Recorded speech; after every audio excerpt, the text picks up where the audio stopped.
The project manager's triangle. Okay, I'm sure this is something you're all very familiar with. Time, cost and quality.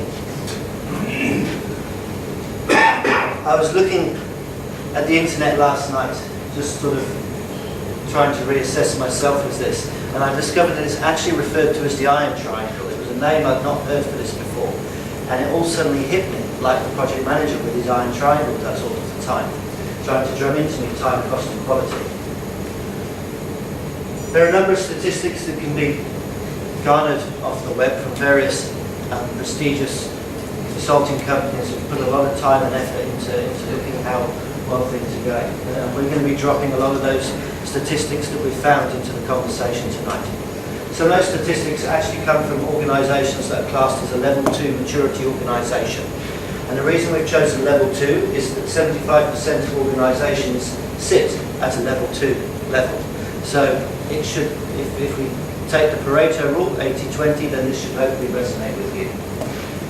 So project failure has become this industry norm. That's unfortunately a reality where we sit right now. Often we look at projects, there's often a lot of stress, projects run late. Continuous project delivery over time. Many projects are over schedule. I'm sure we've all experienced over scheduled projects for the majority of our projects. In actual fact, only 45% of projects finish on time, which is a very low number. Less than half the time, so more than half the time, projects are late. So, this is something we know about. We get told about this all the time. Time, quality, cost, time, quality, cost. It all links to each other. They all interact with each other. They all have knock-on effects. So, immediately off time, okay, because before you even get given the scope, the deadline's already been set. Right? We all know that old story. Quality is immediately impacted. Okay. Now, when you look at quality in the old world, and when we looked at it, holistically, and we tried to sort of analyze it, there's two types of quality that I want to talk about here, and it's two types of quality that gets impacted. It's the actual quality of a piece of software or solution or something that goes out to the market, as well as perceived quality. Okay. Now, when I talk about perceived quality, it's around reputation. Okay. It's around business and IT relationships. It's around team relationships. It's about the stress that goes with it. All those things degrade quality over time. Now, as BAs, we need to be cognizant of that fact, that it's not only the actual quality of the software that suffers. Okay? Quality means many things to many people. And we need to realize that we need to understand that quality at an executive level versus quality to a tester are two different things, and how that gets perceived is important. So as an analyst, we need to be aware of those things, and we need to realize that deadlines have impacts far greater than just the actual quality of the software. Or in your world, you might be just dealing with documentation or testing or systems analysis. It's more than that. So we need to be aware of those kinds of things. So on the subject of quality still, projects generally deliver 54% of the functionality required by the customer in the day. So not only are we taking, on average, 36% longer in our timelines, we're missing the quality on 54% of the organisation. And this is critical to the business, as Mo said. Quality is not just about how many bugs, it's about whether we deliver the right thing. So all of this obviously builds up into excessive cost. If you're taking longer to deliver 54% of the project, and then you're delivering some of the remainder of that functionality in a sort of production support environment, then those costs too, on top, mean that effectively, I think the ratio is for $1 in $3 of an IT budget is spent on business requirements. So a third, or because of that, the fact that business requirements weren't covered in the first place. And we all know the pressure that IT budgets are under in organisations.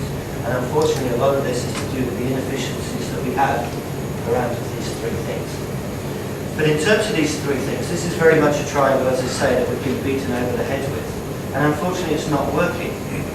We are living with the same problems year after year. The same statistics keep getting brought out, and nothing seems to be changing. We don't seem to be progressing to a better place. So through our research and through challenging each other and reading lots of things and talking to people in the community, both locally, nationally, internationally, we all talk about the same things potentially just differently. And we realized that, so our original idea of why we came together was to view business analysis more holistically. We said there has to be a more holistic view of the BA. Okay? There must be a more holistic view of how they operate, where they operate, with who they operate, and it needs to be understood. Then we said, and then we went to conferences, and especially the one at IIBASA, and we heard how, Kathleen Valley spoke passionately about business analysis, and how she spoke about BAs are knowledge workers. They are strategic assets in the organization, one of the fastest growing professions. Organizations do not offshore business analysis. Development gets offshore, testing gets offshore, all kinds of things get offshore. Business analysis is not going to get offshore because we are the people that have the knowledge of businesses, processes, tools, software in our minds. We are the people that are carrying that. Okay? So when we looked at that, we thought there's got to be something higher than time, cost, and quality. What is that thing that's higher than that? What is the thing that encompasses that or has an overarching effect that will help, at the end of the day, lower time, improve quality, decrease costs? And what we came up with, and then named it, because we thought that was really cool, is the Newbert triangle. Okay? Trademarking process. So we realized that above time, cost, and quality, it's about analysis, benefit, and change. Okay? We need to look at things more holistically. We need to look at analysis more holistically. We need to look at benefits being driven from the top and making sure that we are getting there. And we need to look at change in a more holistic manner. So we feel that this triangle encompasses a lot more, but doesn't replace the time, cost, quality triangle. Okay? It's one that just sits above it, but gets often ignored or hasn't really been realized.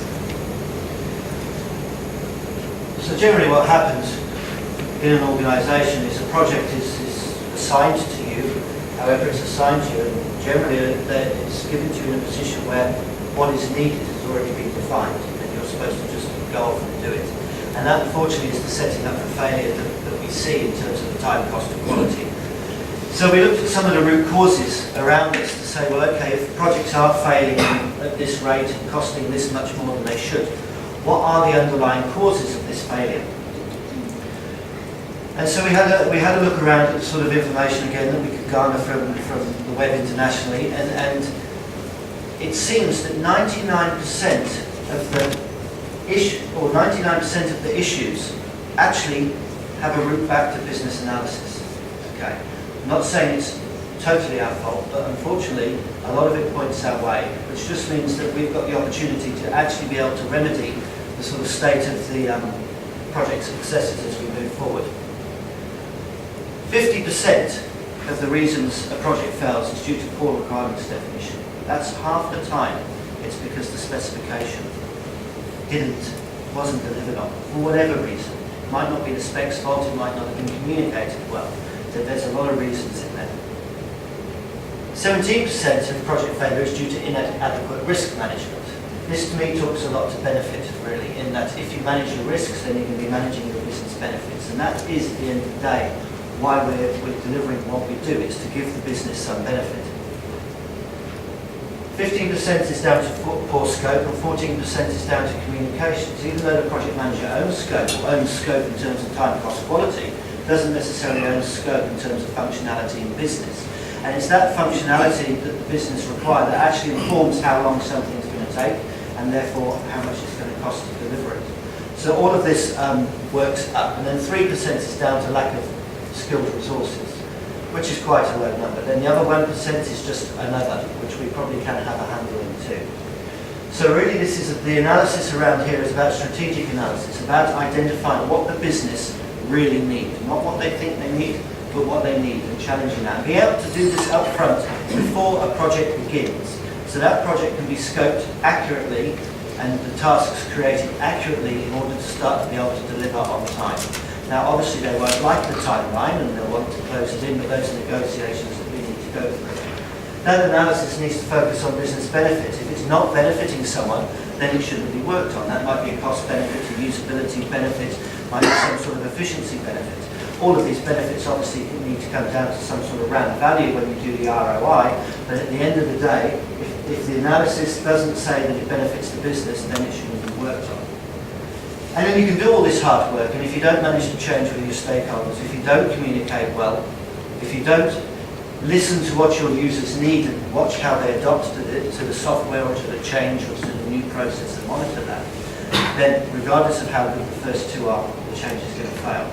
So even though we're not change managers, and very often the business benefit has typically already been decided and we're not assigned to work on it, but we need to question these things in whatever way that we can in our day-to-day job and keep raising our hand and say we think something's at risk here in order to make sure that the projects have more chance of success. So I just want to ask a couple of questions. How many of you, when you start the project, okay, have access to the business case? Just half a hand. It's like half a hand. There's another half, so we've got one whole hand. Is that just a view of it? Or an involvement in creating it? It's changing it post the project. No. Before we get going. So, look, many of us don't get to see it. It's written at a level where, you know, by the time we get it, our box has already been defined, and we are told to play in that box. But business analysts are strategic assets. We need to question up, we need to question sideways, we need to question down, in order to make sure that we actually identify the real business benefit. So, when you elicit requirements, ideally what you like to do is elicit requirements that have a direct link back to a business benefit. Okay? That way you can make sure that there's real traceability to what the business is trying to achieve, okay, at the end of the day. So it's a great way of managing scope. So if the business has identified 5 or 6 key benefits that it's trying to achieve through some form of process or some form of software or something like that, and you are eliciting requirements that can't have a good, solid tie back to the business benefits, you have to question it. So we have to analyze the business benefits. We have to question it. We have to help the business walk through processes in order to really understand it. How many of you do RACI models? You know, the responsible, accountable, it's not the majority. So, doing things like that up front, identifying who's responsible, who's accountable, who's an influencer, okay, all helps you up front identify you're dealing with the right people. Okay? Many times we identify the incorrect stakeholders. So we need to do that type of analysis up front. And that's long before you get to the nitty-gritty of the actual project. Now, again, we just look a little bit more on change. How many of you track business benefits after implementation? Try. One hand in the back. How long Two for? hands. Very good question. So that again comes to understanding that change management is an important part of our job. Okay, we potentially might not have had the opportunity to create business benefits, but if we have sight of it and can help the business identify them and question them, you know, really get it to a good idea of what it is, and then potentially help them track afterwards, we as BAs will become much more successful and bring a lot more value to the next project. So if there's another project similar to that, we can identify based on the real quantitative results whether these projects are successful or not. Many of us, we don't get that view. But we need to step out of those boxes and really challenge in the change space.